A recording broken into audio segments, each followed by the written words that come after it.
নমস্কার, বিল্টুসের official YouTube চ্যানেলের পক্ষ থেকে সকলকে জানাই স্বাগতম।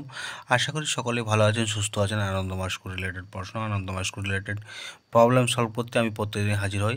আজকেও এসেছি আনন্দময় স্কুলের স্ট্যান্ডার্ড 3 হট্টগোলা দেশের গল্পের প্রথম যে চ্যাপ্টার আছে, প্রথম চ্যাপ্টারের প্রশ্ন উত্তরগুলো নিয়ে আমি এসেছি। 1 নম্বরের উত্তরগুলো নিয়ে এসেছি।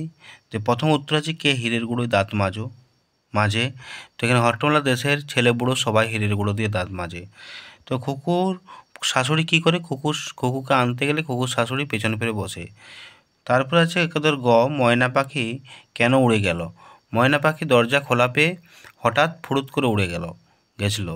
তারপরে একাদের আছে কোথায় সোনা ভীষণ সস্তা? হট্টগোলা দেশে সোনা ভীষণ সস্তা। এবার আছে দুয়েদের ক আছে কীভাবে দাঁত মজবুত হবে? হট্টগোলা দেশে হীরের গুঁড়ো দাঁত মাজলে দাঁত মজবুত হবে।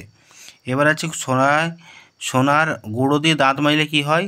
সোনার গুঁড়ো দিয়ে দাঁত মাজলে হাসবার সময় চোখ, নাক, কান, মুখ দিয়ে মুক্ত হতে থাকবে। এবার আছে হট্টগোলা কোন দেশে রুই মাছের আঁশগুলো রূপোর তৈরি? হট্টগোলা দেশের রুই মাছগুলো আসল রূপোর তৈরি। ঘয়ে আছে দুই থেকে কোন দেশে খবর জোগাড় করা এক অসম্ভব ব্যাপার? হট্টগোলা দেশের খবর জোগাড় করা এক অসম্ভব ব্যাপার। এবার আছে তিনের দাগের কয়ে আছে ছোটরা কোন যুক্তি মেনে নিয়েছিল? ছোট ছোট ছেলেমেয়েরা সবাই হীরের গুঁড়ো দাঁত মেজে আসছে, কারণ হীরের গুঁড়ো দিয়ে দাঁত মাজলে দাঁত দারুণ মজবুত হবে, এই যুক্তি মেনে নিয়েছিল। ক্ষয়ের দাগে আছে ময়না বকফুলের মগডালে বসে কী করছিল? সেখানে কাকজোৎস্নায় সে তার মাস্তুতো, পিস্তুতো, মামাতো ভাই বোনদের কাছে, তার মানে চন্দনা, টুনটুনি, কাকাতুয়া, বুলবুলিদের কাছে হট্টগোলা দেশের সেসব মজাদার গল্প শুনিয়েছিল। এবার আছে কীভাবে পাখিদের শরীরগুলো সোনার হয়েছিল?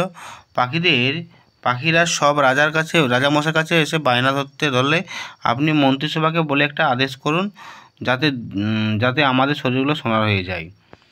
এবার আছে যে হট্টগোলা দেশের বর্ণনা করো। রূপকথায় যা অনিন্দ সুন্দর, যার কথা বলবার সময় যে বলে সে মুখে মালপোর স্বাদ পায়, আর যে শোনে সে মুখে পুলিপিঠের আস্বাদ পায়। এই সেই সুপ্রাচীন লোভনীয় হট্টগোলা দেশ। এবার আছে হট্টগোলা দেশ কোথায়? হট্টগোলা দেশটি হলো রূপকথার দেশ। সেই দেশটি সুপ্রাচীন এবং লোভনীয়। সে দেশের খবর জোগাড় করা এক অসম্ভব ব্যাপার। এই দেশের খবর জোগাড় করতে যে লোক যখন গেছেন সে আর কখনো ফেরেনি। ও দেশে ভালো মন্দ জিনিস দেখতে আর ভালো মন্দ খাবার চাকতে তারা ও দেশে থেকে গেছে। নমস্কার। এই ভিডিওটা যদি অবশ্যই ভালো লাগে লাইক করবেন, কমেন্ট করবেন, শেয়ার করবেন এবং পাশে থাকা বেল আইকন প্রেস করবেন। সাবস্ক্রাইব করতে ভুলবেন না। সুস্থ থাকুন, ভালো থাকুন।